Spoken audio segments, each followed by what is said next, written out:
What if the video everyone's angry about isn't the beginning of the story, but the end of it? Because what you're about to see looks simple at first. Two guys on a side-by-side out riding, a landowner steps into their path with a gun, voices raised, panic, fear, and on its face it looks like someone completely overreacted. So before I give you any opinions, just watch the first clip, same way the internet did. Dude, what is your problem, man? Film this guy, bro. I am. Let's go. Go. Bro, we're fucking off-roading, bro. Go. You gotta go. I did not cut your gate, sir. I did not cut your gate, sir. I did not cut your gate, sir. Go. I can't. He's gonna shoot us, No, bro. he's not. No, he's not. Bro, please let me go by, sir. He cannot shoot us. He cannot shoot us. Go. Please. Dude, we got it. Jeremy, I can't even. All right, go. We got it. Dude, I'm coming by, bro. Don't shoot me, bro. Please. Let's go. Go. Please let me go by, sir. I'm gonna leave your property right now, sir. Go. Sir, I'm gonna leave your property, sir. Please. Dude, I'm fucking off-roading, bro. What is your problem, man? For what? It was an accident. No, we gotta go. Sir, please, I gotta come by, sir. Watch out. Please, sir. Excuse me. Please, sir. Excuse me. I'm coming, dude. Excuse me. Watch out, dude. Go, go, go, What the go. fuck, man? Go.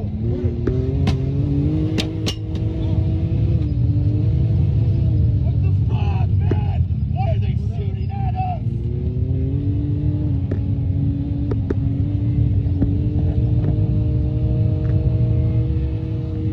Now pause right there. When I first saw this, my instinct wasn't outrage, it was hesitation. Because I've been in rural parts of this country long enough to know something a lot of people online don't. Property hits different outside of the city.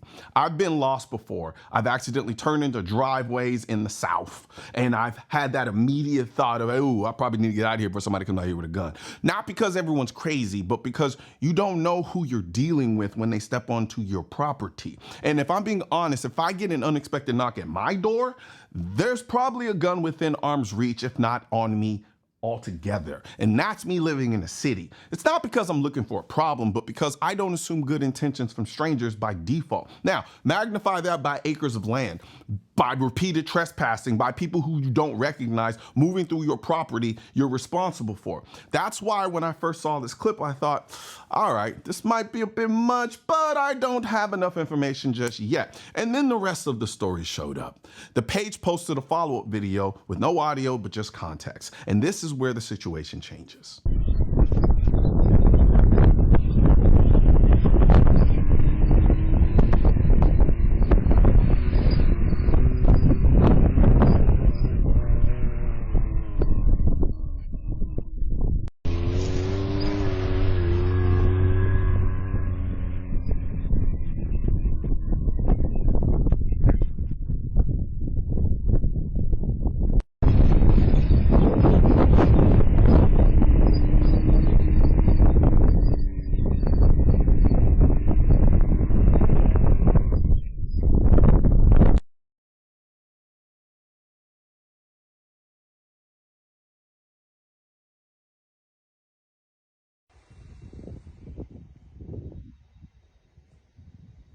According to the caption, based on information from a neighboring ranch owner with photo and video evidence, the side-by-side didn't just wander onto land. They allegedly cut a locked gate, vandalized property, and repeatedly trespassed to access adjacent land. The caption also states that the occupants were allegedly tied to the ongoing thefts, including recent break-ins on the same property. And then comes the detail that makes the first video make sense. According to the post, on the day of the incident, the property owner reportedly found them hiding in bushes with binoculars, actively scoping out items to steal. And that is what led to the confrontation you saw.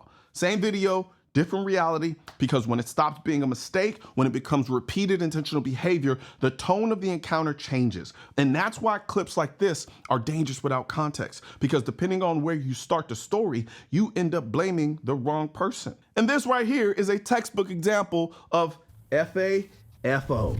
Because once you cross the line from oops, wrong turn to cutting gates, vandalizing property, and allegedly scoping out someone's land to steal from them, you're not confused anymore. You're making choices. And if you like that mindset, personal responsibility, consequences, and reality, that's exactly what the FAFO gear is all about. I'm wearing the hat right now, but we've got them in hats and shirts and hoodies and drinkware, all of it. So I'll put a link in the description section of this video for you to go and check out. Now, this is where I'm going to be very honest, and some people aren't going to like this part, because once you add in all the context, if all of this is true, my level of sympathy drops fast. And I mean fast. If you cut a locked gate, vandalize someone's property, ignore posted warnings, repeatedly trespass, and then on top of that, you're allegedly stealing and casing land with binoculars, at some point you stop being a victim of a bad interaction. You're a participant in creating it. And that's the part people keep skipping over. This didn't start at the moment a gun came out. It started with choices made long before anyone raised their voice, because there's a massive difference between I made a wrong turn and didn't realize I was on private land and I broke my way onto your property and kept coming back. Once you cross that line, you're not owed the benefit of the doubt anymore. And look, I'm not saying landowners get to do whatever they want. I'm not saying you should shoot at everyone who steps foot on your property, but I'm saying this. When you intentionally violate someone's property rights over and over again, you are accepting risk, whether you acknowledge it or not. You are gambling with how someone is going to respond. And if the response you get is fear, aggression, or force, you don't get to act shocked. This is especially true in rural America. Out there, property isn't just land. It's livelihood, security, and responsibility. So when people online say, well, he should have just maybe called the cops, I have to ask, call the cops for what? For the people who already cut his gate, already ignored signage, already came back after being warned? At some point, deterrence becomes the issue. And here's the uncomfortable truth. Deterrence doesn't come from politeness. It comes from consequence. Now, from a pure human standpoint, do I feel bad that these guys were scared? No.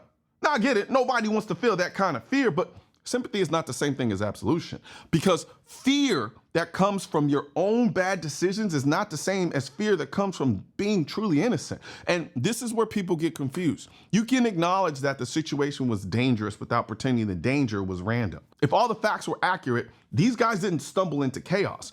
They manufactured it. And that matters legally, morally, and practically. Now, this is important. None of that means the landowner is immune from scrutiny. Every use of force gets analyzed after the fact. Every decision gets slowed down, replayed, judged by people who weren't there. But from my perspective, if you bring yourself into a situation by vandalizing, trespassing, and stealing, I'm not going to pretend you're some helpless victim when it goes sideways. You don't get to light the fuse and then complain about the explosion. And here's the irony in all of this.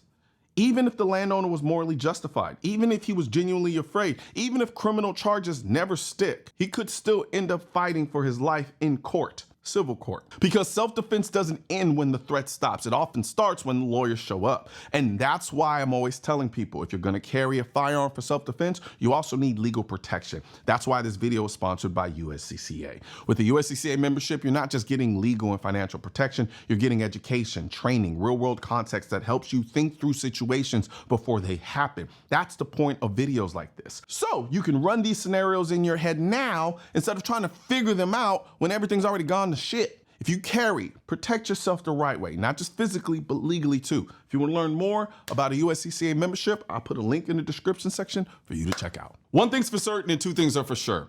Politicians and tech giants don't want gun content to be recommended to you. And we're all fighting this culture war together. Now you can help do your part by liking, commenting, subscribing to the channel, but most importantly, sharing this video with at least one person. Together we can stop the suppression of our 2A rights. And don't forget to click the link in the description section of this video for the products that I mentioned in this video.